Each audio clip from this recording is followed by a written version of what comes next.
So I'm going to show you how to replace the ink cartridges and how to load the pages. The paper tray is at the rear, so you just have to slide it up. So I'm going to show you how to replace the ink cartridges of this printer. Now first step is to switch on the printer, so press the power button. Once your printer is on, we go and open the front door.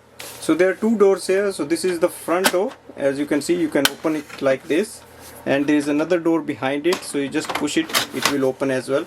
Once we open the ink cartridge chamber door, it will move the ink cartridge chamber in the middle. Now we can just push the ink cartridges downwards with the finger, and it will just slide and come out. So do it for the both color and the black ink cartridge. Now this printer uses HP 65 XL and 65 normal ink cartridges, so you can use it in this printer. You can also use the single ink cartridge. If you don't want color, you can just use the black and you can just do the printing and copy with that.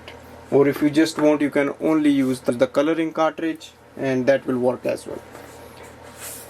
So to install the new ink cartridge, we just have to slide it in. Black will go to the black side, and hold the printer with the other hand and push it inwards. It will lock itself. For the tricolor as well, you just have to slide it in, push it inwards, it will lock itself. Now we can close the ink cartridge chamber door. Thanks for watching.